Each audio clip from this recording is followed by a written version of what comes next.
Hi, another book review here. Yeah, I've been a bit slack the last week, sorry. You know, it's the summer holidays. Forgive me. I finished Spin the Dawn by Elizabeth Lim. Also last week. I had a busy week last week. This is billed as Project Runway meets Mulan.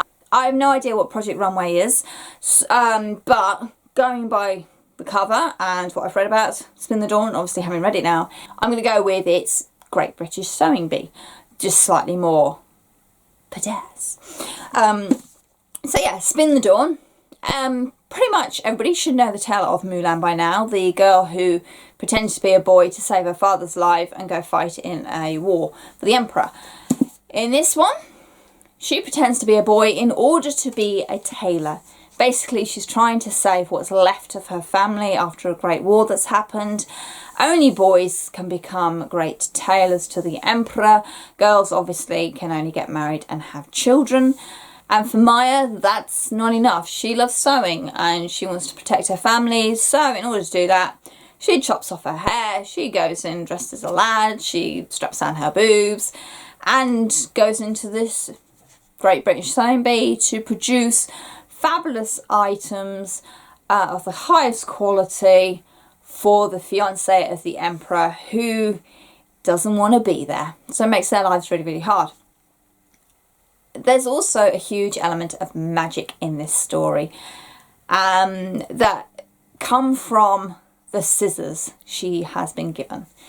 And I'm not going to spoil that, because what I need you to do when you're going to read Spin the Dawn is just read it. Don't go and look up huge synopsis descriptions of it. Don't go and look up spoiler reviews of it, because the way this story unfolds, you are given all the information you need, but the penny doesn't drop until quite a way in.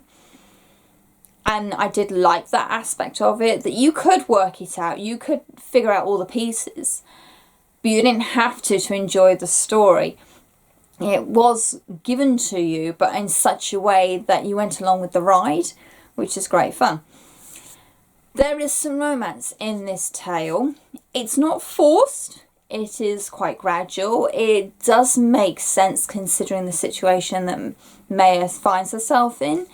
And it's quite sweet, actually, because it's not...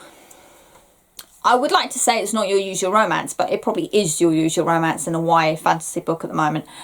But from what I've been reading recently, the way it unfolded and the way it developed felt quite original. I'm probably wrong in that, but that's how it felt to me. The magic in here is very simple. It's not elaborately explained, but it all makes sense. It fits in with the world building.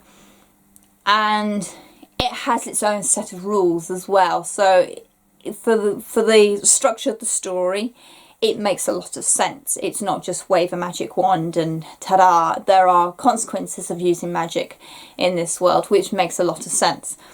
Because as we know, magic comes with a price.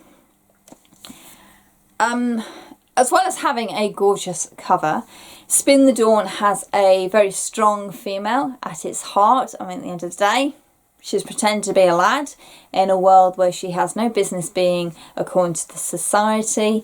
And she's determined. She's going to win on her own merit. She's not going to let her family down. She can't afford to be found out. And she stands up for what she believes is right as well. So she's not perfect by any shot. You know, she is stubborn. She does have a lot of pride. But then she has a lot to prove. She's constantly having to prove her worth to everybody, rather than accepting that she is brilliant, that she is extremely talented. But it takes a long time for her to, as most of us who have been told that we're not worth much, it takes a long time for her to actually believe that herself.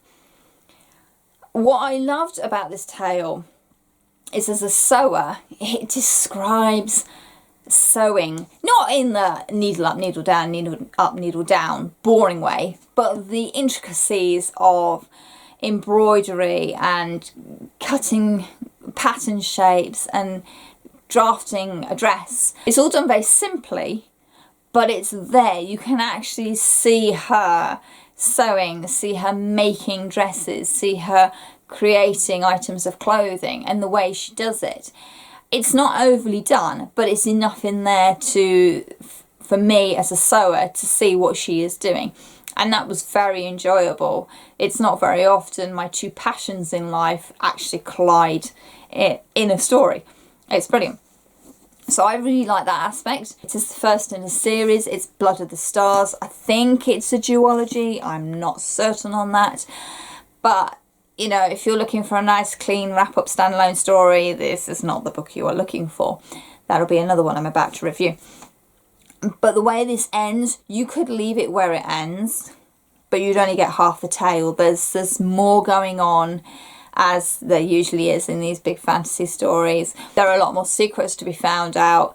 Certainly a lot of the supporting characters are not all they seem to be.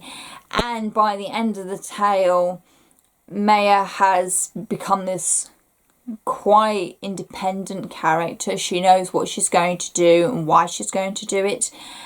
And that has consequences. As I said earlier, magic comes with a price. So by the end of this tale, it is a case of, well, what was going to happen now? Because, you know, I can't see any way out of this. So I'll be interested to see where the next book goes and how the tale is continued.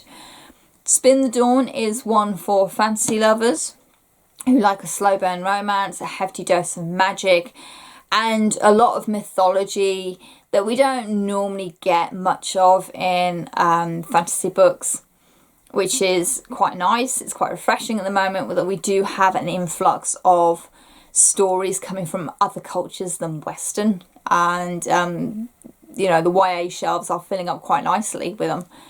But I really enjoyed this book. Certainly the mix of sewing and crafting with fantasy, adventure and magic was a big pull for me, as was the cover. You know, sucker for a beautiful cover. But the characters are strong, the world building hangs together really well, the mythology in here makes a lot of sense, it's well structured, and I would recommend it if you're looking for a nice straightforward fantasy story that takes a new spin on the Mulan legend that we think we know. So there we go. Leave your thoughts down below. What did you think of Spin the Dawn? Obviously no spoilers, please, because that's not fair to people who haven't read them. Like I say, please try and go into this without knowing too much. I think that's the best way of doing it. As always, my social media links and a small booktuber are in the description box down below. Thank you very much for watching and happy reading. Bye.